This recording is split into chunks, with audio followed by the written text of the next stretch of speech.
माननीय सुशासन बाबू से ये जानना चाहता हूँ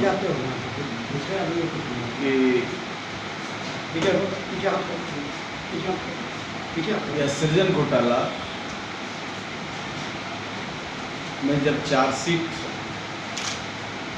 आपके सबसे प्रिय और विश्वस्त व्यक्ति जो तत्कालीन भागलपुर के डीएम थे केपी रमैया पर चार्जशीट सीबीआई ने किया, तो मैं उम्मीद करता था कि आप इसकी नैतिक जिम्मेवारी लेंगे, लेकिन ऐसा कुछ नहीं हुआ। शायद सुशासन में ऐसा करना भी उचित नहीं है। सुशासन अपने तरीके से आपने गढ़ा है सबको। हजारों करोड़ गरीब लोगों के गाढ़े कमाई के टैक्स के पैसे से आपको प्रबंधन के लिए, राज्य की तरक्की के लिए, विकास के लिए जो पैसा दिया गया वह आपके कुप्रबंधन का भेंट चढ़ गया। और आपके चहेते पदाधिकारियों ने, कुछ चहेते एनजीओ के लोगों ने और कुछ बैंक के अफसरों ने हजारों करोड़ रुपया डका दिया। पहले इस पर आपने एसआईटी का गठन किया। इकोनॉमिक ऑफेंस में 11 केस रजिस्टर्ड हुए, 18 लोगों पर कार्रवाई हुई। लेकिन आश्चर्य ये है कि वर्षों वर्षों तक यह घोटाला चलता रहा। मार्च को ट्रेजरी के पैसे का हिसाब होता है।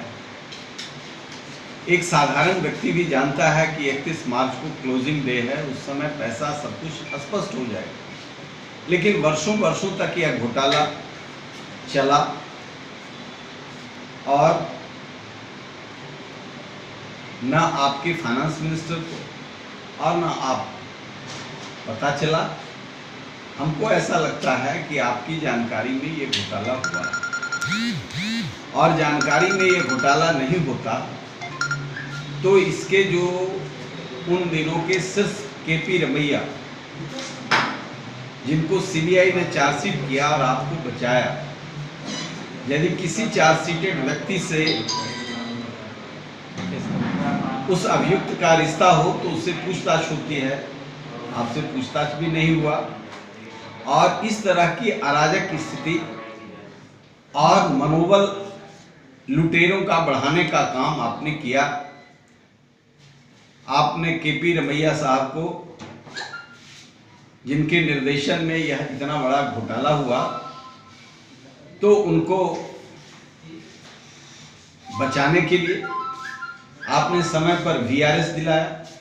वीआरएस दिला करके जेडीयू का कैंडिडेट सासाराम लोकसभा से बनाया। चुनाव हारने के बाद सरकारी पद पर पदस्थापित पुनः किया।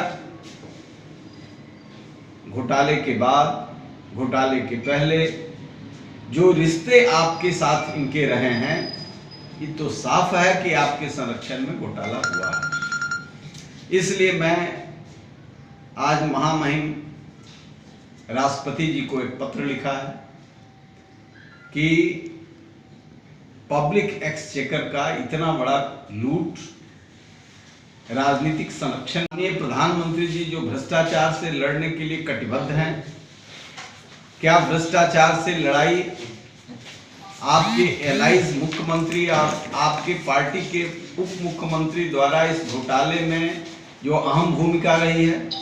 अखबारों में भी आया है कि इनके परिवार के लोगों को गहना जेवर कहां से खरीदा गया, कितने का खरीदा गया।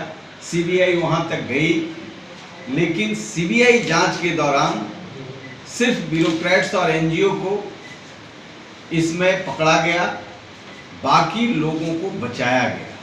बाकी जो मुख्यमंत्री और उप मुख्यमंत्री जो सीधे तौर पर जिम्मेवार हैं इस घोटाला के लिए, उनको सीधे तौर पर बचाया गया।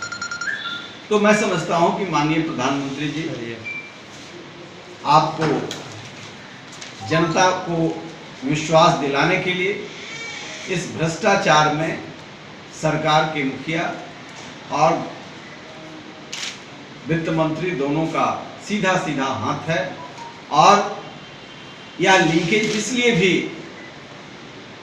आपसे गुजारिश करने के लिए बाध्य करता है कि जिस केपी रमैया को चार्जशीट किया गया है सीबीआई द्वारा, उनसे सीधा सीधा व्यक्तिगत और अंतरंग रिश्ते मुख्यमंत्री और जी का रहा है। वह जेडीयू के 14 लोकसभा के 1914 में लोकसभा में सासाराम से उम्मीदवार रहे हैं।